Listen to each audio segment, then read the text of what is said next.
So what does the Bible actually say about money? You probably heard the term that the Bible says the money is the root of all evil. And they use that as a kind of a cudgel and almost a cop-out to why chasing wealth or trying to be successful in life and financially independent, that it's somehow morally wrong.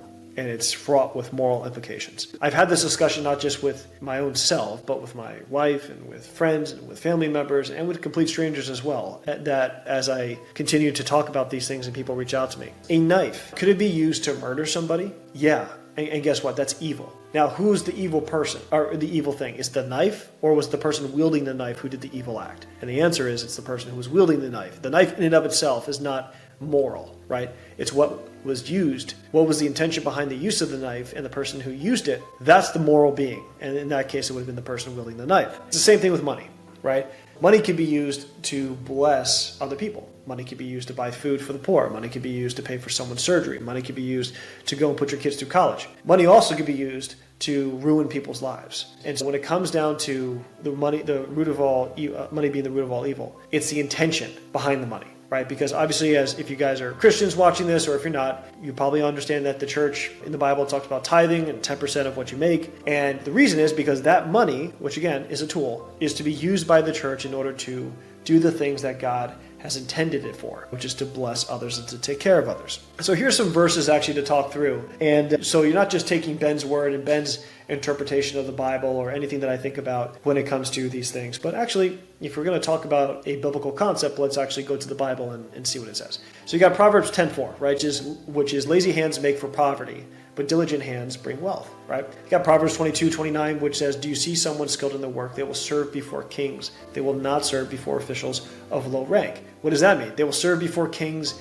They will not serve before officials of low rank. Meaning people who do something that they're skilled at, people who put the effort in, who become an expert in it. No matter when they were born, how low born they are, were they born into poverty, were they born into the middle class, it doesn't matter who they are, where they were born. If they do something with skill, they will perform in front of kings. And that's true. If we look at that just across the board right now in life, if you build an amazing company, it doesn't matter like where you were born or how much money you had when you were born, people are going to respect what you have built. If you're an athlete and you came from nothing, but you know how to hit a 100-mile-an-hour fastball every time it's thrown at you, guess what? You're going to perform in front of kings and people that are of renown.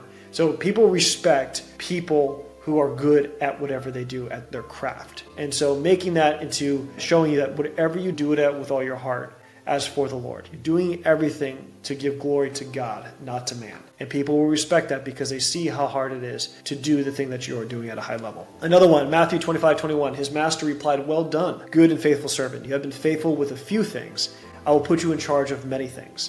Come and share your master's happiness. So this one's a really good verse because I think it gets to the heart of what is the point of wealth, right? And one of the things that, and just looking at my own life, if I was to have the level of wealth I have now 10 years ago, I did not deserve it. Right? I was not in a place maturity-wise, spiritually-wise, just in every aspect of my life to be trusted, to be a steward of that money. And so I think I'm so grateful to the Lord in the sense that he didn't bless me back then with the blessings he has given me now, because I know that I would not have been a good steward of it. And so looking at this verse, when the master says, well done, good and faithful servant, you have been faithful with a few things. I will put you in charge of many things. So going back to, I was not even being a good steward of the little things I had back then. So therefore, I was not to be trusted with more or the bigger blessings. Now, I'm trying and truly making it a point to be faithful and to be a good steward of the things I currently have now. And regardless if the Lord blesses me further,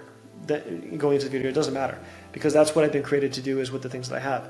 But knowing that the Lord, why would the Lord grant you, let's say, a blessing of $100,000, and you go out there and you spend it on partying, and you go out there and spend it on just stupid stuff? That's the type of person you want to give $1 million, right? Because what are they going to do with $1 million? They're going to do the same thing that they just did with the $100,000, just on a larger scale, right? So if you're able to be trusted with little, you'll be able to be trusted with much. And to put that into, now little and much is interchange, it's all relevant, right? Little could be $10, it could be $10,000, it could be $100,000, it all depends on who you are. And being faithful in that and using it wisely and using it to bless others, you will then be trusted with much more. And that's what it's talking about. Again, money in this equation is just the tool. What the person is doing with it is what's being measured. And that's the important part to think of when you're doing this. So I think actually going back to like how get-rich-quick schemes and all this other kind of stuff. So one of the things that gets talked to that is Proverbs 13:11. It says, wealth gained hastily will dwindle, but whoever gathers little by little will increase it. And so this goes to the get rich quick. Those who get rich quick, right? Those who win the lottery,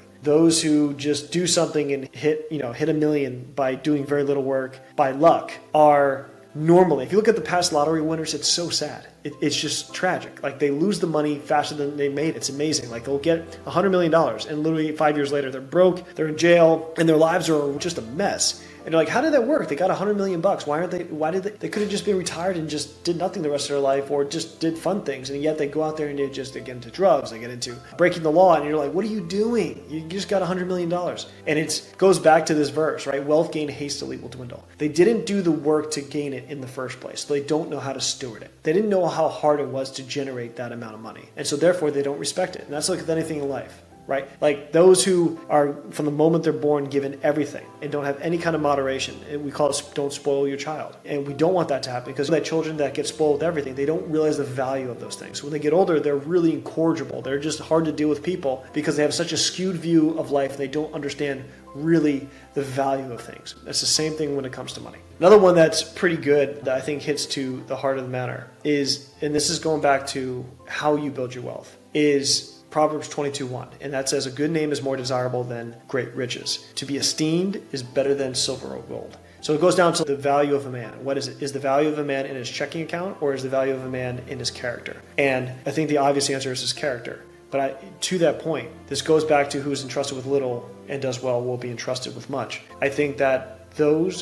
who do well with 10,000 and they bless others and they are good stewards of it will do well with 10 million, right? And I think the opposite obviously is true. With those who don't do well with 10,000 will do horrendous with 10 million. And then let's look at Proverbs 14:23, and we'll end on this one. All hard work brings a profit, but mere talk leads only to poverty. So this goes back to, if you look at all these different verses that we're going through in Proverbs and in Matthew and all these different verses, they're always tying hard work and profit together, right? There's always, again, the dollar amount or the wealth, right? That's just the tool. The money is the tool. When paired with hard work and good stewardship and with righteousness, always ends now with a good result. And that's what this is tying into, okay? So it's not just about the money and how to get it, and that's what this game's about. No, it's about, first off, doing the hard thing. The hard thing is doing the right thing and doing it consistently. If you go out there, you make a product or a service and you do good service, you treat your customers well, guess what? Those customers will come back and give you more of their money, right? And then if you treat them well continually, they will continue to come on back. And that money that you have been given, if you use that money to bless other people, you use that money, invest it well, you use that investment to bless others, and again, invest well, that builds on itself, right? That is where blessings come from, not from get-rich-quick schemes, not from just starting day one with, I won the lottery and I made $100 million. That's where it's built, right? So going back to the money being the root of all evil, if it comes down to money's the tool, it's the intention behind it, it's the heart behind it. That is what you need to work on first before you start going down the path of trying to build generational wealth or financial freedom. And I'm saying this from someone who has been there 10 years ago, or even 8 years ago. I would not have been a person to be entrusted with any large sum of money at all, okay? And so I know where this is coming from. And then when I read these verses, I can see myself back then and be like, yep, that was me. 100% was me.